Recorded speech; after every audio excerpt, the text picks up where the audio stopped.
So tonight on the Active Travel Cafe, we're going to start as usual with our crowdsourced news.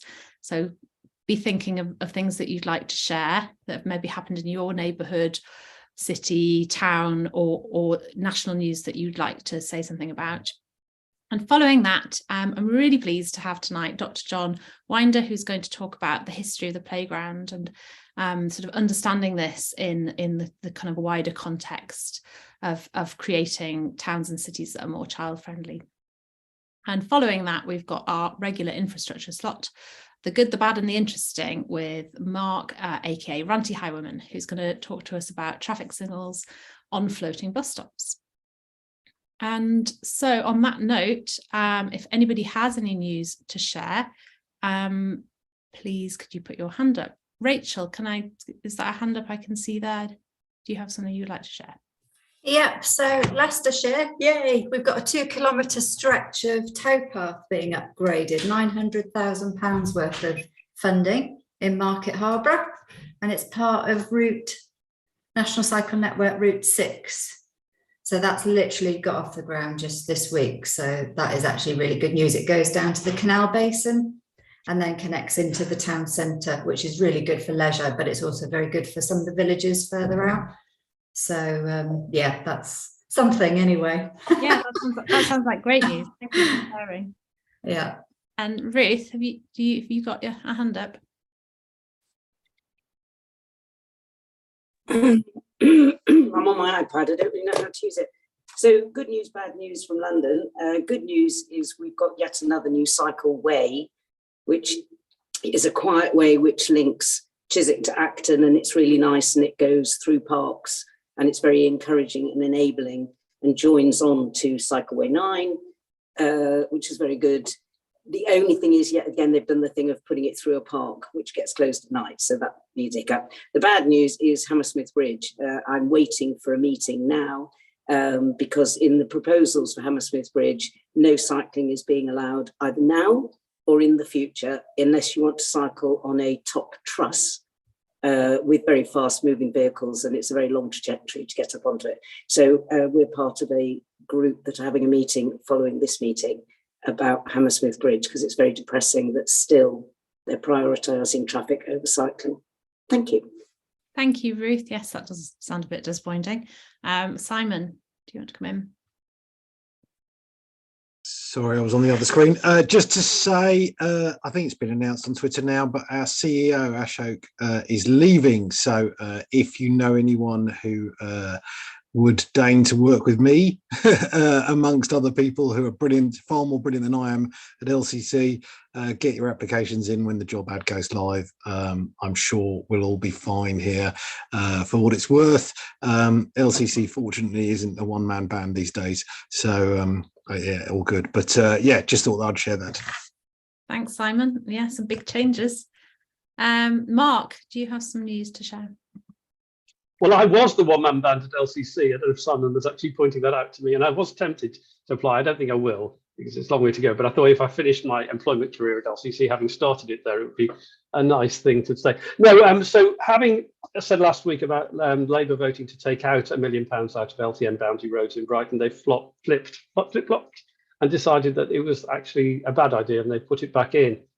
So they've also put out their manifesto here, which has not one mention of active travel at all. Everything's going to be focused on buses and park and ride. And that's not a partisan statement. That is in the manifesto, so you can have a look at that, which is disappointing. Yeah, it's interesting. Yeah, and I suspect that will be similar in Newcastle. Actually, there's a big move to moving to public transport. Bob. Hi there, people. Yeah, the Hammersmith Bridge bit is a bit worse than that, actually, because it's the whole idea of whether you need to have a bridge opened to motor vehicle traffic. There has been a lot of opposition to the questionnaire put out by Hammersmith and Fulham Council, which is very loaded. But if you do live in London and ever use Hammersmith Bridge or did, do respond to it. also, so you know, that is the main thing. It has been closed at various times in the past, didn't cause massive chaos, and we need to get across the idea of closing motor vehicle routes as part of the induced demand business, which you all know about. I won't name the verminous scum in the media who attack cyclists, but I do think we need to think of this as something which actually generates violence against cyclists and ways of dealing with that in the future. And that's basically it. I don't know if you mentioned last week that TfL withdrew £1 million funding to Tower Hamlets, who've reversed LTNs and school streets and whatnot. I think TfL could have actually gone a lot further in terms of reductions in funding to Tower Hamlets. £1 million isn't actually that much in terms of an overall council budget. So it'd be nice to see TfL being more forceful in the future. And that's basically it. Thanks, Bob. And Veronica, do you want to come in? Hi, thank you. Yes, I'm from Harrow, where in the latest census we had 0.7% of the population cycling to work, and is generally very unfriendly to cycling. However, the council has just given Harrow Cycle Hub the run of what I think is probably at least an acre of redundant car park at their redundant civic centre to run cycle training, and including for disabled people. And they've given us an office, and they're planning to help us fundraise for a proper cycling centre once we have to get out of the civic centre. And the leader has just announced a secure cycle storage facility at Harrow on the Hill station for 2024. So now we're holding their feet to the fire. We will be about how do you get there, because it's not much use if it's too dangerous to get there. So yeah, positive little green shoots, I would say. Yeah, well, hopefully they grow into something. Thank you. Claire. Hi everyone. Yeah, a few bits of news from Greater Manchester. One bit in Rochdale, which isn't I live in Manchester, so I'm less familiar with Rochdale as a borough, but they had a 6-month trial for Active Neighbourhood that was going in, was put in at the start of the trial in February, and the planters actually went in last week. But you may have seen on Twitter, unfortunately, that quite a bit of it within 24 hours there'd been people setting them on fire, and police and fire and ambulance were called, police and fire brigade were called. So the trial has been paused. The leader of the council has done that to kind of, diffuse the tensions, and it's being discussed kind of what's going to happen. So that's one to watch. And, in other news, there's a scheme in Manchester which is going ahead, a trial for, it's called a Safer Streets scheme. It's got elements of an active neighbourhood, but it is slightly different. And what's good about that is that the sort of local MP Jeff Smith has published a piece on his blog kind of coming out in support of that. So it's been, we know that this is like a political hot potato and is going to continue to be. So I thought that was an interesting development. Obviously, local councillors are accountable for these schemes, but, the MP coming out strongly in support, advance of any measures going in, I think that's an interesting move. The Manchester Labour group have put out their manifesto. It sounds like from the chat that a lot of Labour groups and other groups are doing the same ahead of the local elections in May, and we were pleased that in Manchester they've committed to removing all inaccessible barriers by the end of 2024, which is a result of some strong campaigning locally by us, but also by individuals such as Tricycle Mayor, who you might know on Twitter. And it's interesting, isn't it, to try and get these manifesto commitments before the local elections. Obviously now we're in local election period. If you didn't watch our election special 2 weeks ago, it's a really good video where we've got two campaigns sharing how they go about election campaigning. And then just the last point I would add on kind of active travel schemes that aren't paid for from active travel funds. Obviously, with Active Travel England's funds being cut, it is places like Greater Manchester that do have funds from City Regional Transport Settlement, for instance. We're seeing some of those schemes, you know, they will start to pay dividends for active travel. Bus corridors, really important to keep an eye on. And there's also we're updating our local design guidelines. So there's a Streets for All design guideline, which will supersede the current active travel guidelines, and the Streets for All is for all highways. It's not just for active travel schemes. So the 10 councils are being asked to sign up to the Streets for All design guide, and that will mean that all of those schemes, whatever fund they're paid from, which is really important, should meet that new design guide when it's adopted. Thanks. Great, thank you very much, Claire. Adam, do you want to come in? Yeah, just wanted to comment on Veronica. When you're using the census data, be aware that the travel data, people were told to be in lockdown. It's a really dangerous thing to use to work out justification for cycling. If you can, one that we're using quite a lot is the car ownership. That's, even though it was slightly higher, it's a really good way of showing areas. And there's also, I'll put a custom link thing in there for doing custom maps for certain areas, because the one that you get through normally through the census is very big areas. And just on Claire, on the sustainable transport settlement thing, locally, it's going to be quite interesting from an election point of view in Bath and North of Somerset, as well as probably South Gloss, as they're going through their local elections, because in the sustainable transport settlement, they allocated 24 million effectively for livable neighbourhoods or low traffic neighbourhoods, and so they're going to become a very big election hot potato. In Bath and North East Somerset, they got, I think, 45 applications for livable neighbourhoods, which 24 of them are sort of low traffic neighbourhood schemes. So there are levels of resident parking zones, that sort of stuff. So yeah, it's going to be an interesting sort of election to watch in this area, because on top of that, we have Together organisation also diving in and trying to stop LTNs and hold placards up saying we want to stop 20-mile-per-hour zones as well. So it's fun and games for the next 6 weeks. It's going to be a joy.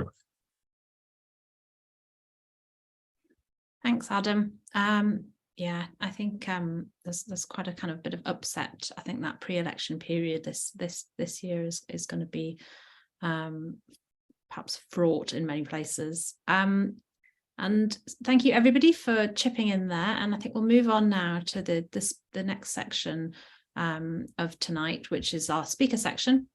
And I'm really delighted to have John Winder here to talk about the history of the playground. And I've followed John's research closely because it's something I'm very interested in, also interested in researching in that area.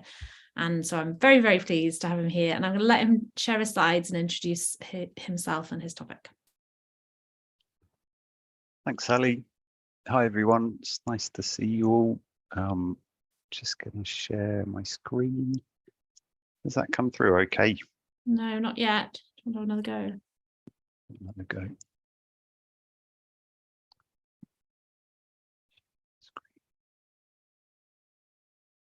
Second time lucky. Yeah, that's it. You're right.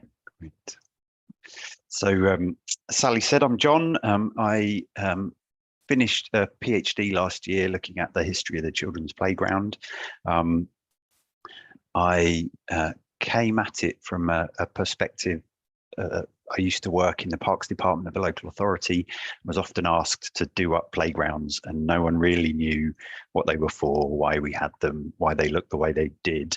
And so the opportunity came up to do some research to find out some answers to those questions. So I thought I'd share a little bit of that today.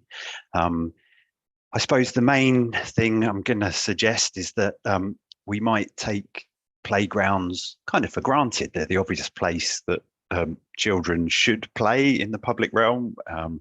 But in fact, I'm going to trouble that assumption, I guess, hopefully over the next 10 minutes, and try and show that really the public spaces that we set aside for children today are the product of nearly 200 years of debate about children's place in the city. before we get started on the history, at least, I thought I would just say a little bit about where we are with the provision of playgrounds today. So in terms of numbers and how much we spend on them, again, no one really knew those figures. So I've just finished a bit of research, contacting every local authority in the country and finding out that there are more than 26,000 children's playgrounds provided by public authorities across the UK. And collectively, £82 million is spent looking after them or improving them each year. But beyond those numbers and that amount of money that gets spent, I'd suggest that the children's playground is very strongly embedded in professional cultures when it comes to thinking about where and how children should play, but also in popular consciousness. You know, playgrounds have been around for so long that I think there's a widely held assumption that they're the place that children should play, and that it's a useful route to becoming a child-friendly city. And the slide that you see here is the homepage of UNICEF's Child-Friendly Cities initiative, which, you know, it's a lovely photo, but it's an image of a child playing on a swing. And so even in programs like this, the idea of the equipped playground dominates conceptions of children's place in the city. So having touched briefly on the significance of the playground today to our ideas about how children should use urban areas, I'm just going to do a whistle-stop tour through the history of the playground, and then try and speak a little bit to the you know, interests of the group in terms of active travel as well. So some of the earliest children's playgrounds were provided in the 19th century. So in the early 1840s, dedicated places for children to play were provided in some of the earliest public parks in Salford and Manchester. They were physically segregated by gender. So you had girls' playgrounds and boys' playgrounds. There were regulations that governed how they should be used and by who. So adults were invariably excluded. But the important thing to note at this stage is that they were on the periphery of the park, hidden amongst the shrubs. And so they very much weren't central to the design of public parks at this point. In fact, it would be another 40 years at least before children really became important constituents in the public park movement. And that really happened in 1880s London. You had organisations like the Metropolitan Public Gardens Association, who were campaigning for small parks, public parks, furnished with gymnastic apparatus for children, in theory in a naturalistic parkland setting, although as you can see from the picture, these spaces were often not particularly natural. They were targeted at the poorer areas of the city, often where it was easier to knock down a building to create a new open space. They too continued the idea of segregating children from the rest of the urban environment. It was a time of particular anxiety about the health consequences of living in cities, from pollution, but also the moral consequences of spending time on the street. These spaces were often segregated not only from the city, but by age and gender as well, as they had been in the 1840s. And then there's a big change in the early 20th century. This is an image from Wicksteed Park in Kettering. Charles Wicksteed was an important playground advocate in the early 20th century. He created his own park, and on the back of the equipment that he designed and installed there became a very successful play equipment manufacturer, and his products were soon sold around the country. But what's often overlooked is that he was radically different from earlier playground campaigners in that he promoted freedom and excitement as the rationale for having dedicated spaces for children. So it was no longer structured exercise, it was a place that you would go to have fun. The playground he created wasn't segregated by age or by gender. The only trouble was his products travelled widely, but his values rarely followed them. So, you know, there was room for exciting and free play in his park, but when the products went to small urban spaces elsewhere, there invariably wasn't. But what's common, I guess, to all of these stories from the 1840s right through probably to the 1960s is a general assumption that the best way to make cities good places for children is to provide segregated spaces. So dedicated spaces for children, playgrounds, play parks, adventure playgrounds were largely all predicated on the assumption that the only way to make cities livable for children was to separate them from day-to-day life. Even the fiercest critics, so people like Marjorie Allen that you might have heard of, Mary Mitchell, the landscape architect, although they would have been very critical of the playgrounds from the 19th and early 20th centuries, invariably they tended to believe that playgrounds were nonetheless necessary.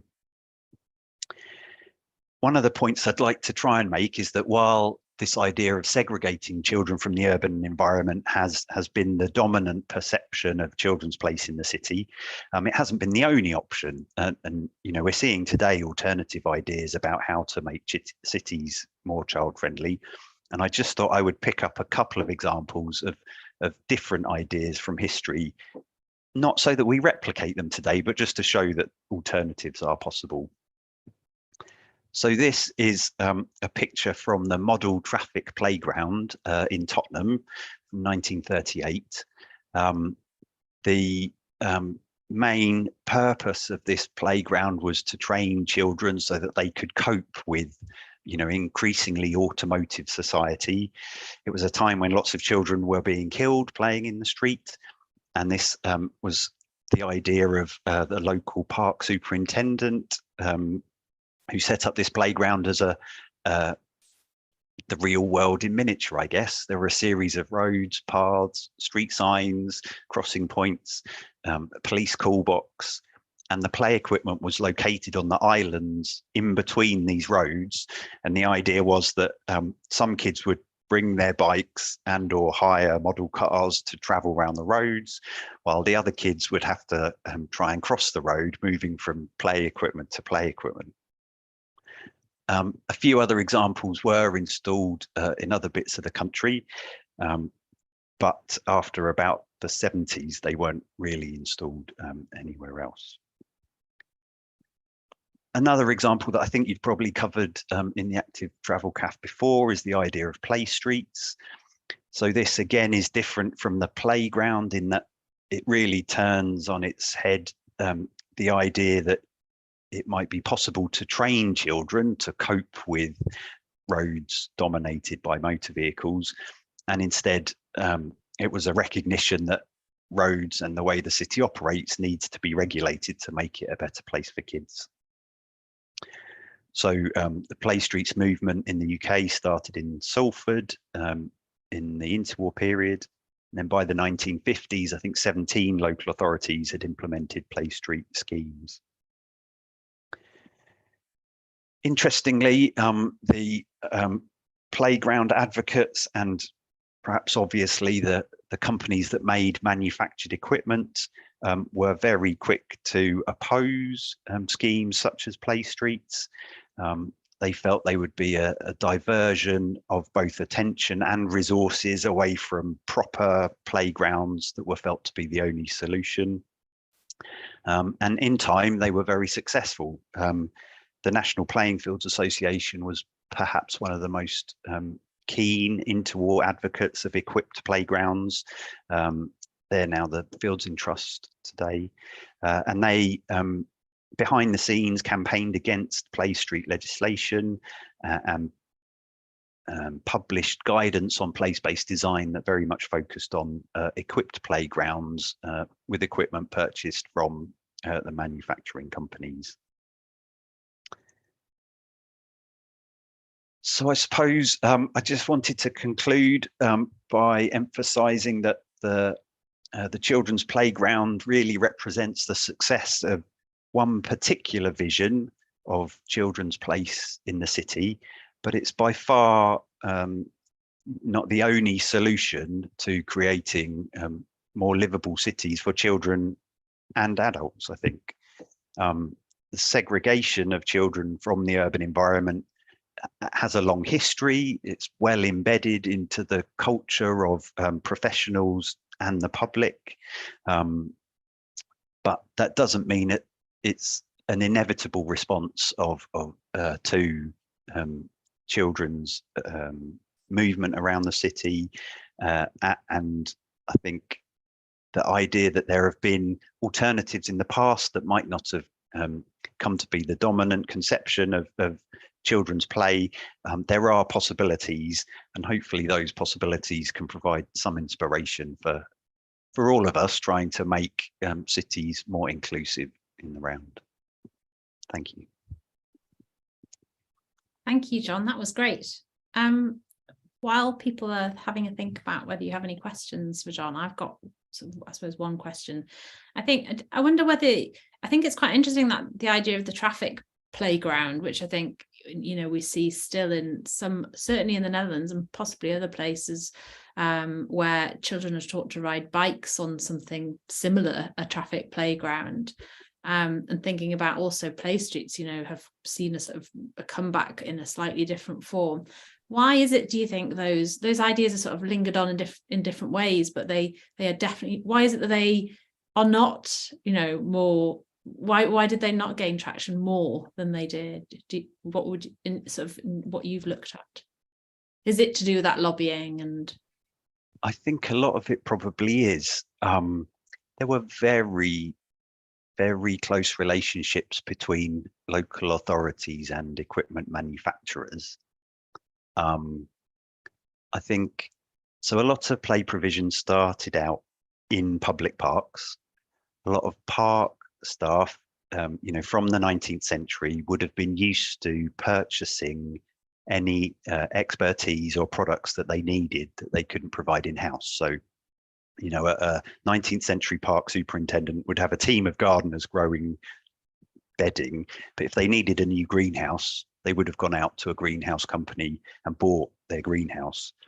And as conceptions of childhood changed in the 19th century, park superintendents probably weren't the best people to be thinking about how children could play in public space. And so they turned to fledgling equipment manufacturers who had successfully set themselves up as a source of expertise on children's playgrounds. Obviously, they were only experts on their products. They rarely knew anything about children's play. They weren't psychologists or educationalists. And so I think that legacy has played out for the last 100 years, really. That certainly in the interwar period, the National Playing Fields Association was a leading advocate of children's playgrounds, and they very much pushed the equipped playground as the solution to the problem of the child in the city, I guess. They issued guidance to all local authorities, although they weren't a government body. And, you know, if you think about Fields in Trust today, they're a relatively small organisation. In the 1920s, their board included government ministers, lots of, you know, lords and earls and field marshals. And so they actually carried a lot of weight, and guidance from the NPFA was not dissimilar to government guidance in a way today. So I think, yeah, I think it's lobbying on the part of the NPFA and manufacturers. And it's been difficult to dislodge that because play provision is such a local provision. It's not required by law. So, you know, there are 420 local authorities across the country all providing play space on their own terms largely. And so trying to affect change across that diversity of local authorities and departments, I think, has proved very difficult. Yeah, it's interesting that I think I would agree. That's what I found. They're an incredibly powerful lobbying group. and have such a massive influence on open space standards still, that just get repeated, without really questioning where they've come from. And they were made up. All the the place-based standards that you get in planning policies today were made up in the 1920s on the back of a fag packet, but because it's been there forever, it stays there. So it's interesting. Right, I'm going to take a couple of questions from the chat, and I'm going to move on to people who have their hands up, just because these came up first. So a question from Rachel. There was a picture today of children playing in an LTN, and do you see those as a play space? Low traffic neighborhood. In my presentation, do you mean? So the one of the play street, I guess, could be a low traffic neighborhood. Yeah. Oh no, maybe she said a picture today, so maybe something she's seen. Okay. Yeah, sorry, there was something that showed, I think, a couple of kids sitting on a wall, the barrier, and a couple of kids messing about with a football, and I just thought, how lovely, it's a shame we don't see more of that. And I just wondered if that would be part of the sort of offer, really, for children in cities and elsewhere. I suspect it probably should be. The problem with playgrounds ever since they were conceived is that they were very difficult for kids to get to invariably. And so the street outside your home, particularly if you don't have a garden, seems like the obvious place to play. It's very difficult in planning policy to write that down. I think there's a disconnect between, most planning policies still talk about locally equipped areas for play and neighborhood equipped areas for play. So, planners are relying on very old-fashioned notions of what a play space should be. I think LTNs make an ideal place to play, really. They're sociable, kids from lots of different houses can play in them, they're close to your home. I'd say there's lots of things going for them as a play space, yeah. Thanks. And I'll take another one from the chat, and then we'll move on to people who have their hands up. Sorry, you have to wait. A question from Bev. Is there evidence about what children want in playgrounds? I always feel that they get what adults want them to have, not necessarily what a child might enjoy. Is this hunch accurate? Absolutely, yes. So before I did my PhD, I worked in the Parks Department of a local authority, and we went to great lengths to involve kids in designing play spaces. But even that is a difficult process, because the equipped playground is so dominant in our conceptions of where children should play. If you ask a kid to either talk about or draw or make their ideal playground, it's either out of this world, which is brilliant in terms of you get an insight into their imagination, or it looks like your classic equipped playground with swing slides and roundabouts, because that's what they know. So it's an interesting area to think about. Some people say that you shouldn't consult kids. We don't consult kids about what food they like. We know that fast food's bad for you, and we try and encourage kids not to eat it. Some people would advocate that adults know how children should play. I spent a lot of time sat in playgrounds observing how children used public spaces. And when you do that, my experience is that they run into the playground excited, spend a minute on all the kit, and then spend an hour sat in a sandpit. And so actually we spent a lot of time and effort putting sandpits into parks, because they seem to be the places that kids instinctively used, even if that's not something they could verbalize. Yeah, thank you. And Bob, do you want to come in with a question or a comment?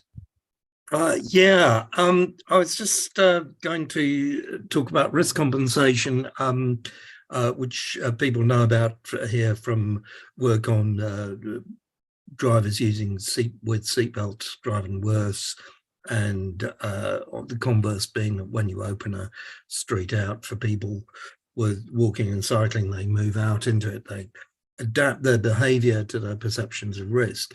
And my mentor, John Adams, did some work on playground equipment. And I think it was based on a guy who was professor at University of East Anglia, or somewhere in that neck of the woods, and who'd shown that children have this propensity to kind of seek out risk, and that when the sort of asphalt at the bottom of slides and swings was replaced by kind of spongy stuff, it didn't actually make any difference to the number of casualties, because the kids just kind of adapted. And Adams and this guy pointed that out and were lambasted by Esther Ranson and others for sort of wanting to kill children. And yeah, so I mean, I noticed you nodding. I mean, am I right that, you know, kids do seem to want to, whatever you do, they'll find something that is a bit hazardous. And while parents freak out, actually those things that are more hazardous don't actually result in any significant increase in casualties. There's some amazing, so there's some amazing accounts of 1970s housing estates, I think in London, where, you know, playgrounds have been provided and the planners and designers are exasperated that children are using the roofs of garages and the bin stores and the stairwells and all the other bits of the estate to play, because they're so much more exciting and interesting than the bit of concrete that's been dumped, you know, next to the car park.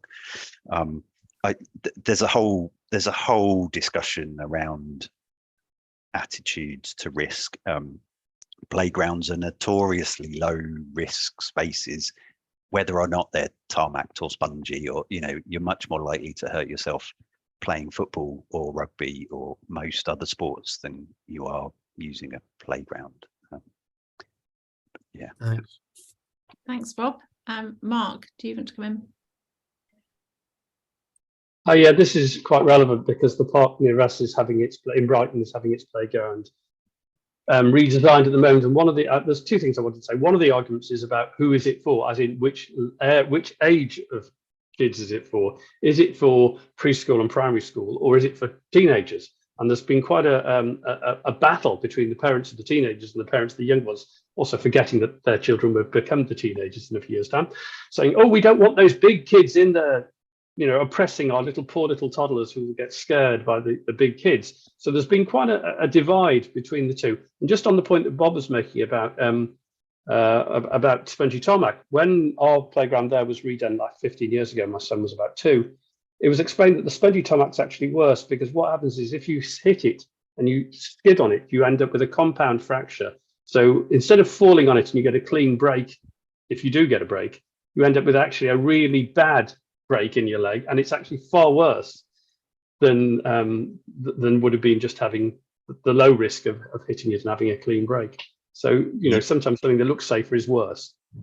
You might not be surprised to know that the rubber surface, I didn't focus lots on this in my research, but it seems like it was developed by tire manufacturers as a way of using their waste product.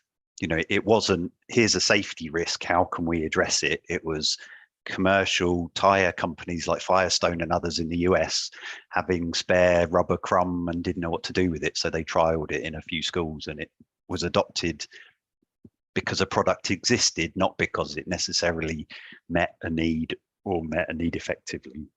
Also, it has a cancer, if you research it, it actually has a significant cancer risk if you breathe in the stuff. Yeah. Have I got time to speak to the age thing? Yeah, please do.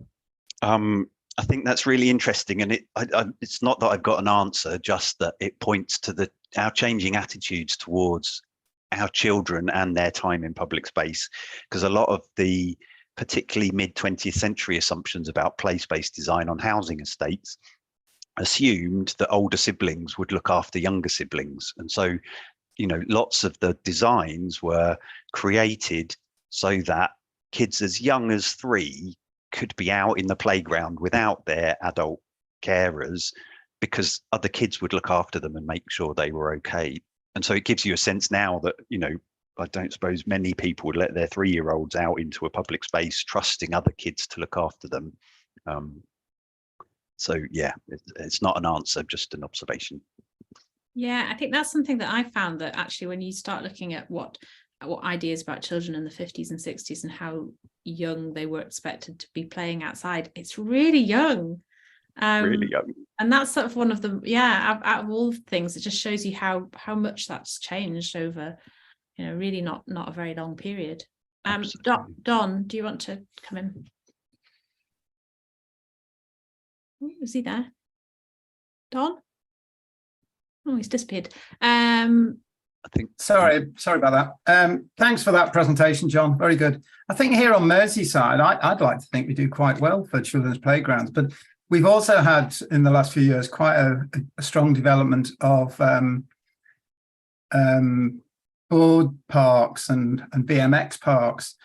And it's always interesting that you've got these concrete pre-made things, and then in the woods alongside, when it gives space, the kids are in there with their spades making their own jumps, which are brilliant, tempted to go and have a play on them myself. So you've got that sort of, is that a playground or is that something else? I don't know. And I've also put something in the chat where we've got an initiative on Liverpool by an organisation called Peloton, and they're making this mini roads. And this is in an area of Everton where if anybody knows Liverpool, you've got this huge Everton Park coming down a hill, and at the bottom you've got this amphitheatre, which really hasn't ever had good use. And Danny Robinson and the team are making this mini road thing. So if anybody wants a road named after them, Danny's looking for sponsors. Thank you. I think it's interesting. You create the BMX track, and then the kids go next door to create their own. It's sort of, that really gets to the heart of what we think about children and how they should behave and what they should do. The implication is that adults can create a really good BMX track, and that's where children should go. But actually kids go where they want to go and have a lot more agency than we often give them credit for in navigating and using the urban environment. So yeah, I think that you could make a similar case, in relation to children in general and the way they use cities. I've put a couple of things in the chat just to say, so if you'd like a slightly more eloquent read of playground related histories, there's a couple of links in the chat to some open access articles, and also a YouTube video of the Tottenham traffic playground, which is just brilliant. I'd highly recommend it. Great, that's lovely. I've not come across that. I'm going to take one more question from the chat and then we'll move on to our next speaker. The question is, has the history of school playgrounds been similar to those in public parks? Good question. I don't really know, to be honest. In carrying out my PhD research, I tried to focus just on public spaces, thinking that school playgrounds would be different. I think they've tended to remain levelled and gravelled or tarmac spaces. So a lot of the early spaces for kids in the 19th century, the default treatment was to completely level it, get rid of everything and cover it with gravel, so that it was sort of like a parade ground, I guess. And quite a lot of school playgrounds were similar at that time, but that's sort of where my research diverged, I guess. So yeah, if someone wants to do a PhD, that could be the follow-up project. Thank you, and I'm sure everybody will join me, and thank you very much for coming to talk. That was really, really interesting. Not at all. Thank you for having me. Yeah, and we look forward to seeing what else that you write from your PhD. And we're going to move on now to Mark. Are you there? Hello, I'm here. You're there. And you're going to talk to us about traffic signals on bus stop bypasses tonight. Is that right?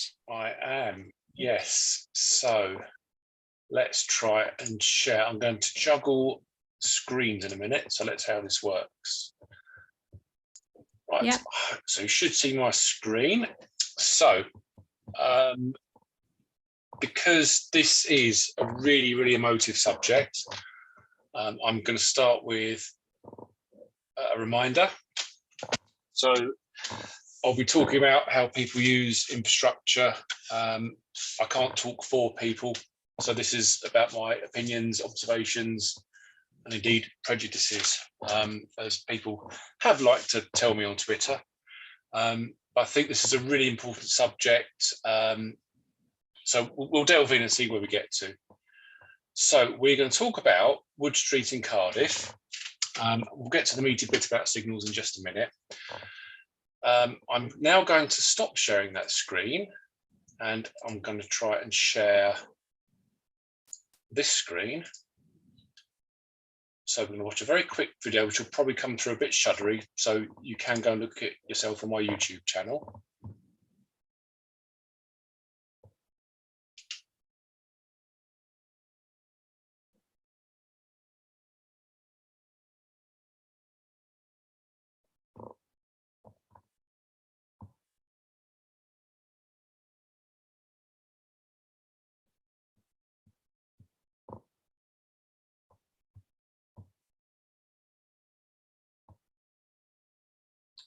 Okay, so what you're seeing here is a standalone kind of puffing style crossing, but it's got signals on the other side of the road. So it's a fairly weird looking layout anyway, but it's signals across a cycle track. That's it. Doesn't go across a road, it's simply signals across that particular cycle track. So yeah, have a look for yourself. I'm going to reshare presentation. So yeah, you can find that and look at it yourself. So let's get some bearings on where we are. So we're in Cardiff. We are very near to Cardiff Central Station, which is the grey blobs down the bottom. The crossing itself is actually on Wood Street, about here. You've got a pair of bus stops, one in each direction. And it's a short walk from the station to bus stops in each direction. So so essentially it's the bus interchange for Cardiff Central Station. If you are going to get the bus which goes off to the east as you look on this particular plan, so off right of the drawing here, you've got two walking options from the main station entrance. So the green takes you round across a cycle track, across the road, onto a floating bus stop. So you can get the bus and head off to the east, or you can take the blue route, cross the road, walk back on yourself, and then use the crossing I've just shown in the video to cross onto the floating bus stop. It's important to pick up the two differences here because it's quite interesting. So here's a plan of the scheme, kind of as consulted or informed. So what you can see, general layout, Wood Street running east-west at the bottom here. The various blue strips are with flow, one-way cycle tracks in this part of the city. It's not finished, it's still under construction in different bits and pieces. Big development of office blocks and other things going on. So let's zoom into the actual bus stop area. So as I've just said, you've got two ways of walking to this particular bus stop. So let's just pick apart what's going on here. So for eastbound bus services, you've got the floating bus stop, and this is the location we'll have a look at again in a second. For westbound bus services, you've got bus stop back here. And so the eastbound one's the important one. So if you're walking there, you come from the station, you may come between these two buildings or round the outside of this building. You have a signalised crossing, which crosses the westbound cycle track, the two-way road, and you end up on the floating bus stop. So if you want to go eastbound, you can choose to use signalised crossing, which stops cyclists, stops traffic, takes you onto the floating bus stop, and you pick up the bus in this area. Or you can stop all the traffic, so cycle traffic and general traffic, across this one, walk back on yourself, and get to the floating bus stop. Where you have a choice, there's a zebra crossing at each end, and there's this central signalised crossing of the cycle track. So that just sets a bit of context. And if you think about it, if you're a person that requires additional assistance to navigate what's going on here, if you pick the crossing on the western side, the theory is that you're stopping cycle traffic and general traffic, so you've got the confidence to cross to the bus stop. So you're not actually having to negotiate a cycle track and interact with cycle traffic at all here, assuming that everybody stops at the red light, because everybody always stops at red lights. If you're going westbound to this floating bus stop, you actually just get a mini zebra to get across there. The development just to the north of this particular bus stop, there's a really big government building there, the Welsh office, also they're called this week. So lots of people potentially interchange between office blocks, the station and buses. Link at the bottom just to show where you can go and look at the background information. So let's have a look at the floating bus stop in question. So it's really long, there's 3 shelters, there's a hell of a lot of capacity for the buses here. As I say, you've got mini zebras at each end, so you can clearly see this one. You can just see the one in the distance. And halfway down, here we go, here's the signalised pedestrian crossing. For whatever reason, the designers have decided not to put in L-shaped red tactile paving. So L-shaped red tactile paving should be used at controlled crossings, which covers zebras and signalised crossings. No reason why they shouldn't be used at floating bus stops for consistency. Probably point out the drainage channel that runs along the edge there. It's a thing that you can slide on a bike. You've also got a very, very low upstand between the footway and the cycle track. It's very low indeed. So from a detectability point of view, there will be certain people that struggle with that. Let's take a close look at the bus stop, the floating bus stop area here. So the crossing. So again, we've got the missing L-shaped tactile paving. It is at least red, which is what the guidance suggests that we do. And from a cyclist point of view, you have the very familiar high-level full-size traffic signals, low-level traffic signal. There's a detector up here. And the reason you have both these days is as you approach the crossing from a distance, you can very clearly see the traffic signals changing. When you're at the stop line, you can very easily see the mini signals there. From the pedestrian point of view, you've got the familiar push button here. And for some reason, we have a small display unit rather than the full-size Pelican that you might be familiar with, a far side signal.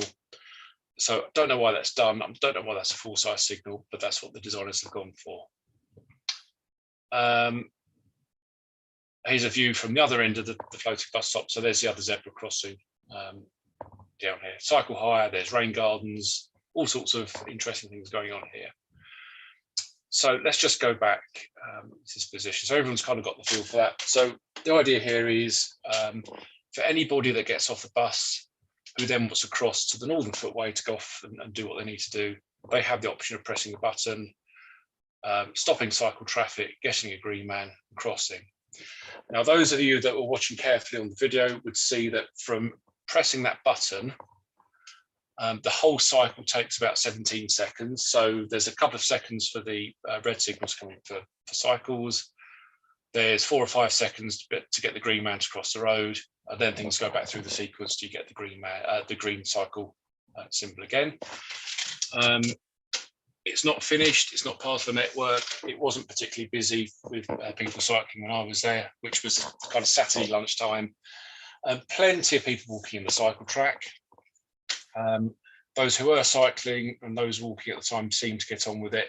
So there you go. So there are crossings, as I said, with the other one that will stop the cycle traffic in crossing the main road as well. There are standalone signals over cycle tracks elsewhere. So London's embankment has a couple where there's signals across the main road, then a staggered separate signal to the cycle track. From my observations, compliance of people stopping at those signals is fairly low unless you get a big group of pedestrians crossing. So I would say in this particular instance, the number of people actually pressing the button who need to use it, who want the comfort, is probably going to be quite a small subset of passengers. Most people are just milling around and getting on with it. So let's ask ourselves some questions. And this is me suggesting it's daft. As usual, gets a good reaction on Twitter, tongue in cheek always with these things, but let's look at some questions. So mini zebra crossings, lots of people saying cyclists never stop at them. They're saying there's some very carefully edited video out there demonstrating that fact, both through activists and journalists. The journalists I'll put in inverted commas.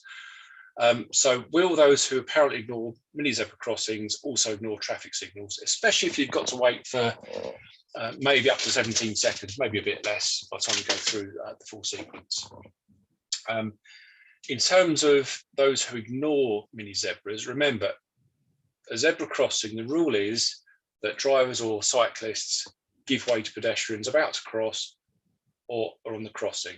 It's giving way, it doesn't say you have to stop. So there's been some research done, certainly in London, about cyclists and pedestrians changing their pace, changing their position on the road or footway or the crossing, and people negotiating, getting on with it. Interactions, human scale interactions, of that there's a subset which could be near misses, and a very small subset of that subset which could actually end in a collision. So we're probably talking about an actual risk that you could assess at being very, very low. But if you're somebody who absolutely relies on assistance across those cycle tracks, then your perception of risk is potentially a lot different to what my perception of risk might be.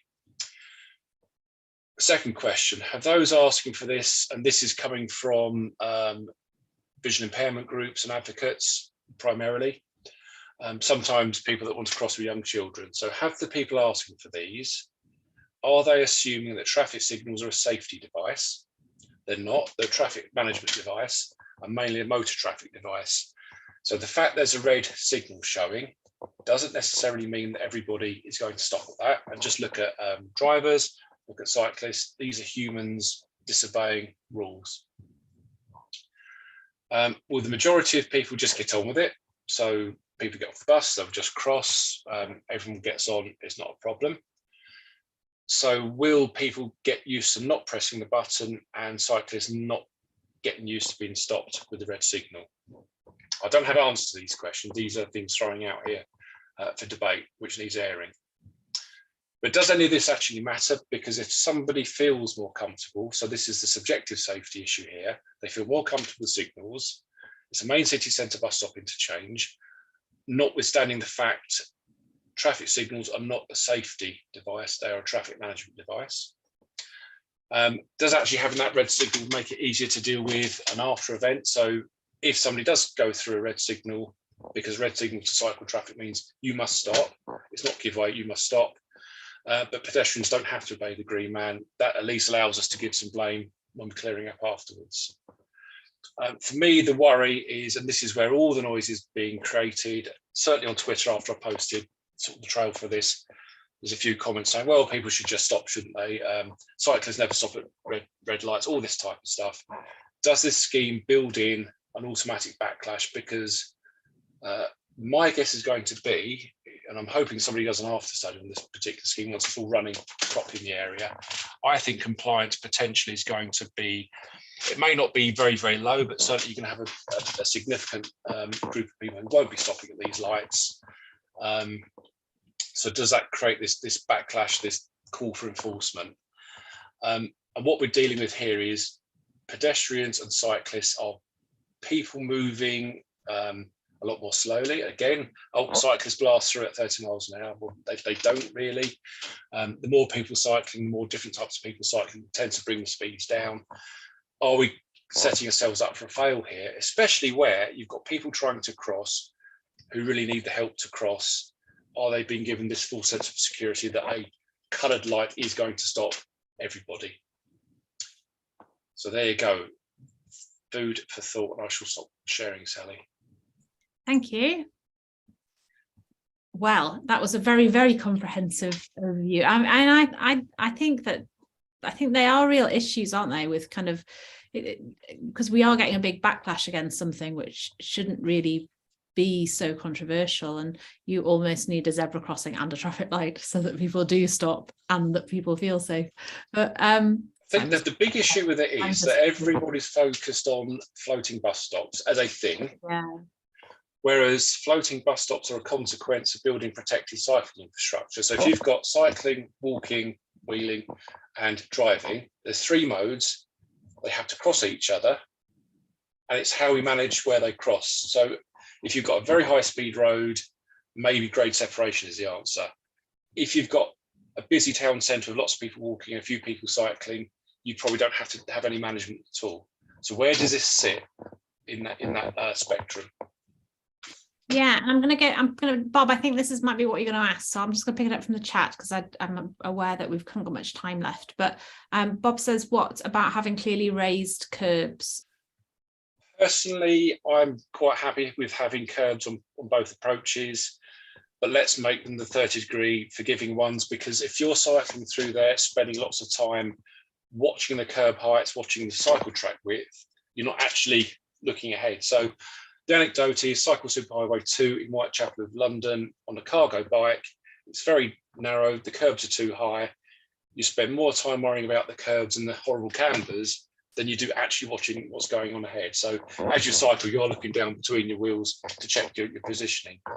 So we need to design the floating bus stop generally so people cycling are only worried about what's happening ahead and not necessarily what's going around them or the curb edges. A long way of saying yes. Yeah, thanks. Tom, you got a hand up. Hi everyone. Yeah.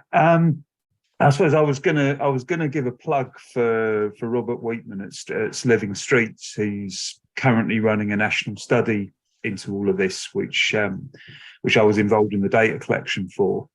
And I think when that gets published, there will be a lot more kind of concrete information out there to try and answer some of these questions. I don't think Mark's necessarily wrong in any of the points he's making there.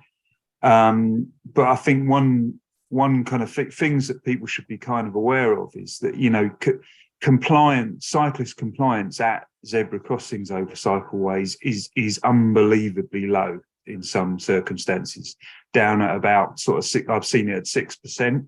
To give you an example. So adding lots of extra zebra crossings to bus stop bypasses isn't necessarily a solution either. There needs to be holistic thinking about behaviour and how these sites function. In Manchester, we're doing something different again, which there isn't time to talk about tonight, but it's about using zebras and looking for gaps in cycle flow and communicating that to visually impaired people, which is a completely different approach. It's technology and money heavy, which not everyone will agree with. But I think one of the things particularly that Mark's observed there, which I would pick up on, is the fact people walk all over these cycle tracks, and particularly at quieter times of the day, pedestrians walk all over these. So expecting cyclists to then behave in a way which perceives a formal crossing point to have really strong significance isn't very realistic. So I think there's a number of reasons why this Welsh thing might struggle, but that could well be one of them. Thanks, Tom. Yeah, and I think once that study's complete, it would be really interesting to have somebody come and talk about that. This stuff has all been worked on extensively in London. There was, a load to look at. Can we do signals? How much does it cost to do signals per bus stop, etc.? And the honest answer came back. If you put in a raised table for these designs and you put in a zebra kind of marking, that's pretty good in terms of levels of conflict or interaction. You get very rare kind of situations where cyclists even have to kind of apply their brakes. Do you think what Mark's point about subjective safety, I think if we are going to argue for subjective safety for cycling, then we need argue for that for everyone. That is my feeling. But yeah, it is a really, really tricky. I agree with you. It's a very, very difficult area, and something that I think it is really good that the research that was talked about is happening. We'll round up for this evening. Thank you, everybody, and thank you for both of our speakers this evening. Just to remind everybody that we now have a 2-week break. We'll be back after Easter on the 18th of April, and a new link will be sent out in advance of that, so look out for that. You will get the email reminder though just before the next talk, the next session. And at the next session we have Glenn Lyons, who is the Professor of Future Mobility at the University of the West of England in Bristol, and he is going to talk about making argument about moving away from predict and provide to decide and provide in transport planning. So that will be really interesting. And I hope everybody has a great couple of weeks without us. Enjoy the break if you are having a break, and we'll see you soon.